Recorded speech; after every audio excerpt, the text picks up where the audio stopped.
Hello दोस्तों, मैं रामनिका गांधी। मैं एक होम्योपैथिक विशेषज्ञ हूँ। आज मैं बात करूंगी एक ऐसे केस के संदर्भ में जिसमें लंग्स में इन्फेक्शन होने के बाद, यानी कि एक साइड का लंग्स जो है जिसमें डॉक्टर बताते हैं सीटी स्कैन करने के बाद कि लंग्स कंजेशन है और उसके बाद उनको ऑक्सीजन प्रॉपर नहीं ले पा रही थी। फीमेल पेशेंट हैं, वो प्रॉपर नहीं ले पा रही थी। उस स्थिति में उनके मस्तिष्क तक ऑक्सीजन और ब्लड सप्लाई सही से नहीं होने की वजह से उनका शरीर, उनका एक हिस्सा पैरालाइज हो गया। तो इस संदर्भ में आज मैं बात करूंगी, क्योंकि अमूमन लोग को सर्दी खांसी होता है, कफ निकलता है, तो लोग सोचते हैं कि उनके लंग्स में कफ हो रहा है। लेकिन रही बात की कभी कभी हमें एक सूखी ठंड लगती है और सूखी ठंड लगने के बाद कफ हो जाता है, लेकिन न वो खांसी करता है और न ही नजला जुकाम होता है। और कफ जो है शरीर आपके लंग्स में पूरा भरा रहता है और लंबे समय तक भरे रहने के बाद वो पस में कन्वर्ट हो जाता है और वैसी स्थिति में लंग्स धीरे धीरे भी कमजोर होने लगता है और जो हम श्वास के माध्यम से जो ऑक्सीजन ग्रहण करते हैं उस स्थिति में बहुत ज्यादा अवरोध पैदा होने लगता है और प्रॉपर शरीर को ऑक्सीजन नहीं मिल पाता है। अब ऑक्सीजन नहीं मिल पाता है, उसकी वजह से ऑक्सीजन जितनी कम मिलती है उतना ही कम हमारे शरीर में उसका फैलाव होता है। उसका जो आप जैसे कह सकते हैं कि अगर आप कम पैसे कमाते हैं तो उसका कम उपयोग आपके घर में होगा, लेकिन अगर ज्यादा पैसा आपकी कमाई में आता है तो आप उसका ज्यादा ही खुलकर उसका उपयोग कर सकते हैं। उसी तरह से जैसे ऑक्सीजन हमारे शरीर में अगर कम अवशोषण होता है तो वो हमारे सभी ऑर्गनों को जो सप्लाई देता है वहां पर दिक्कत होने लगती है। जितनी आवश्यकता होती है उतनी आवश्यकता पूर्ति नहीं होती। तो लंग्स चूंकि हमारे शरीर में ऑक्सीजन सप्लाई करती है, ऑक्सीजन को अवशोषण करती है, फिल्टर करती है और पूरे शरीर में भेजती है शुद्ध रूप में, और ऑक्सीजन सप्लाई नहीं होगा तो अमूमन हमारे जो ब्लड बनाने का, ब्लड सर्कुलेशन पर भी उसका उतना ही असर होगा। और ब्लड सर्कुलेशन अगर कम होगा तो ऑटोमेटिक आपके बहुत सारे ऑर्गन धीमे हो जाएंगे और धीरे धीरे उसमें कई प्रकार के व्याधियां उत्पन्न होंगी। उसी स्थिति में एक ऐसी फीमेल मरीज है जिनको यह स्थिति हुई। अब बात कर लेते हैं कि इस तरह के जो कफ होते हैं, जो बिना सर्दी जुकाम के ही, खांसी के ही कफ आपके लंग्स में लंबे समय तक भरा है, तो यह उन लोगों को ज्यादा होता है जो डायबिटिक होते हैं। और जब डायबिटीज अगर होता है व्यक्ति को तो डायबिटीज की बहुत सारी दवाइयां हैं और उनको उपयोग में लाते हैं। डॉक्टर साहब के पास गए, कुछ डायबिटीज की मेडिसिन उनको मिल गई, वो ले रहे हैं, कुछ दिन तो आराम लगा और धीरे धीरे जब आराम लगा तो इंसान सोचता है कि इसे डेली एक टेबलेट खाना है और मैं ठीक रहूंगा।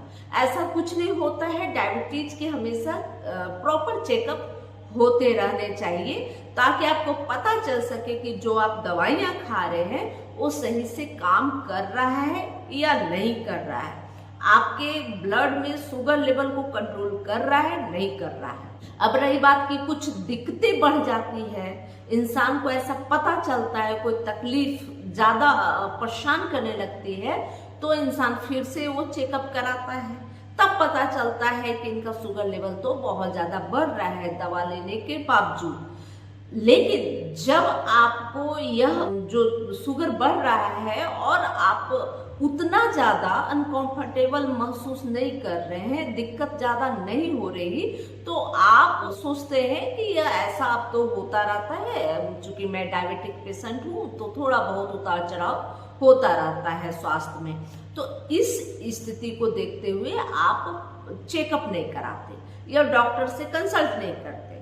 उस स्थिति में या लंग्स में कफ भरता है। फिर उसके बाद कभी भी अचानक कोई ठंडी हवा लगी, कोई पार्टिकुलर रह गया सिर में, आंख में, कहीं भी आपको ठंड लगी और ठंड से आपके शरीर में बहुत जल्दी ऐसे लोगों को कफ बन जाती है और कफ पस में कन्वर्ट होने में वो बहुत जल्दी करती है। जो अगर डायबिटिक मरीज है या जिनका हाई ब्लड प्रेशर है उन लोगों को, तो उस स्थिति में या जिन लोगों की इम्यूनिटी कमजोर है उन लोगों को कफ बन जाती है और वो कफ पस में कन्वर्ट हो जाता है और उस स्थिति में लंग्स धीरे धीरे बहुत वीक हो जाते हैं। यानी कि मान लीजिए आप हाथों से जो काम कर रहे हैं, हाथ में अगर कोई एक भारी कुछ उस पे लगा दिया जाए, कुछ टांग दिया जाए, तो उस हाथ से आप उतना काम नहीं कर पाएंगे।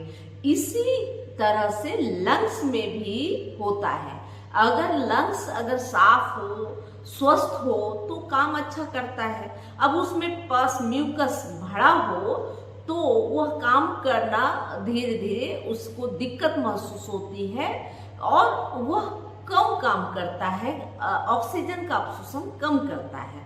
उस स्थिति में शरीर के बहुत सारे ऑर्गन आपके फेल भी हो सकते हैं, क्योंकि हम भोजन के बिना कुछ दिन तक रह सकते हैं, पानी के बिना कुछ घंटे रह सकते हैं, लेकिन ऑक्सीजन के बिना तो हम लोग एक सेकंड भी रहना मुश्किल है। उसी तरह से ऑक्सीजन अगर ठीक से आपके शरीर के सभी ऑर्गनों तक नहीं पहुंचेगा तो स्वाभाविक है कि आपके ऑर्गन धीरे धीरे काम करना बंद कर देंगे। उसी प्रकार से उक्त महिला को ये प्रॉब्लम हुई।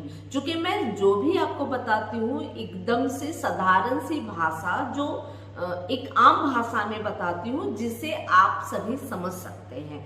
तो अब बात कर लेते हैं कि जैसे आप किसी पाइप से अगर नॉर्मल पानी अगर बह रहा हो तो वो प्रेशर में बह सकता है, लेकिन अगर उसी जगह में अगर शहद का प्रेशर दिया जाए, प्रेशर भी देने के बाद शहद उस स्पीड में नहीं भागता जिस स्पीड में पानी भाग सकता है। यानी कि पानी की जो थिंकिंग होती है पतली होती है और शहद गाढ़ी होती है। तो उसी हिसाब से जब आपके शरीर में जो शुगर लेवल बढ़ेगा तो खून क्या होगा, गाढ़ा होगा। ग्लूकोज खून में बना तो गाढ़ा होगा और बिल्कुल शहद के समान वो हो जाएगा। उस स्थिति में सभी ऑर्गनों में ब्लड सप्लाई सही नहीं होती, ब्लड सर्कुलेशन में दिक्कत आता है। इसी के लिए ऐसे मरीजों को बहुत सजग और सावधान रहना चाहिए। अब जैसे कि बहुत डायबिटिक मरीजों को देखा गया गैंग्रीन की समस्या, गैंग्रीन की समस्या भी सिर्फ उसी वजह से होता है जब आपके हृदय से दूर वाले जो शरीर के पार्ट होते हैं वहां पर proper oxygen level, blood circulation सही से नहीं हो पाता, उसकी वजह से वहाँ गैंग्रीन होना शुरू होती है। उसी तरह से यह भी स्थिति बनी कि प्रॉपर आपके मस्तिष्क को ऑक्सीजन नहीं मिल पाया, यह आप ब्लड सर्कुलेशन सही से नहीं हो पाया, जिसके वजह से उनको एक माइनर ब्रेन स्ट्रोक हुई, जिसकी वजह से उनका आधा हिस्सा पैरालाइज हो गया। तो यही स्थिति बनती है और इस स्थिति में कौन सी दवाई फायदा करेगी उक्त महिला को? सबसे बेहतर इस स्थिति में मैं हमेशा सजेस्ट करूंगी उक्त मरीज को कि उन्हें कॉस्ट कम लेना चाहिए। कॉस्ट कम पहला है कि पैरालिसिस वाली स्थिति में कॉस्ट कम बेहतर फायदा करती है। दूसरा है कि जब डॉक्टर ने ये सजेस्ट किया कि उनके लंग्स में एक साइड जो है कि संकुचन सही से नहीं हो पा रहा है, यानी कि जो उनका लंग्स है सही से प्रॉपर काम नहीं कर पा रहा, उनमें कंजेशन बना है, तो उस स्थिति में वह लंग्स को भी हेल्दी करेगा। और दूसरी चीज है कि वो ब्लड सप्लाई, ब्लड सर्कुलेशन बनाने के में मदद करेगा। दूसरी दवाई है एस्पिडोस्पर्मा। एस्पिडोस्पर्मा लंग्स की एक महान टॉनिक है। अगर ये कुछ दिनों तक इसका सेवन करें मदर टीचर फॉर्म में तो लंग्स बहुत हेल्दी हो जाएंगे। इसका मुख्य काम क्या होता है कि लंग्स में कुछ भी जाति यानी कि लंग्स में जो चीज नहीं होना चाहिए, यानी जरूरत से ज्यादा म्यूकस बनना या जरूरत से ज्यादा पस हो गया है या वहां पानी भर गई है, उस स्थिति को वो वहां से सफाई कर देता है। लंग्स में जो कचरे भरे होते, कार्बन बहुत तरह के होते, जैसे कोई लोग धूम्रपान करते हैं तो उनके लंग्स में बहुत ज्यादा कार्बन बढ़ जाता है। उस स्थिति में वह लंग्स की सफाई करता है और फिर लंग्स को स्ट्रॉन्ग कर देता है। तो एस्पिडोस्पर्मा ऐसी स्थिति में जरूर लेनी चाहिए मदर टीचर के रूप में। दूसरी स्थिति बनती है और दूसरा मदर टीचर है एमलॉकी। एमलॉकी जो होता है, जो कि ऑक्सीजन सप्लाई प्रॉपर पूरे शरीर में करने की एक बहुत ही बेहतरीन दवाई है और शुगर को भी कंट्रोल करता है। आप देखें, ऐसे पेशेंट को यह दवाइयां उनके लिए रामबाण सिद्ध हो सकता है। उनके जीवन को पुनः सही से संचालित करने के लिए ये एक बेहतरीन मेडिसिन होती है। जबकि यह एक इमरजेंसी कंडीशन है, ऐसे स्थिति में लोग आईसीयू में रहते हैं, लेकिन उस स्थिति में एमलॉकी और एस्पिडोस्पर्मा बहुत ही चमत्कारी काम करके देगी और साथ में कॉस्ट कम लेनी चाहिए।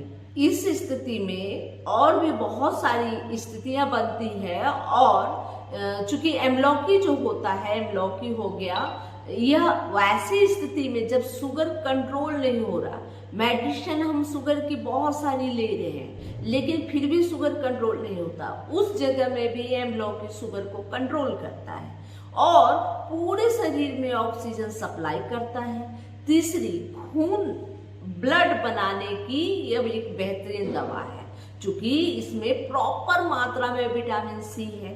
तीसरी चीज यह है कि यह किसी भी तरह के, अगर मान लेते हैं आपको सीओपीडी हुई है, आपके लंग्स कंजेस्टिव हो गए हैं, तो वैसी स्थिति में यह आपके लंग्स में प्रॉपर ऑक्सीजन सप्लाई करके लंग्स को पुनः नया कर देती है। तो इस स्थिति में यह दवाइयां ऐसे जो मरीज हैं जो इस स्थिति से गुजर रहे हैं उनके लिए बहुत ज्यादा फायदेमंद होगी। यह जानकारी अच्छी लगी तो लाइक करें और सब्सक्राइब करें, बेल आइकन जरूर दबाएं। जय हिंद, जय भारत। मैं हमेशा अपने अनुभव के साथ और पेशेंट की रिकवरी की स्थिति को देखते हुए ही अपना अनुभव आपसे शेयर करती हूँ। जय हिंद, जय भारत। धन्यवाद।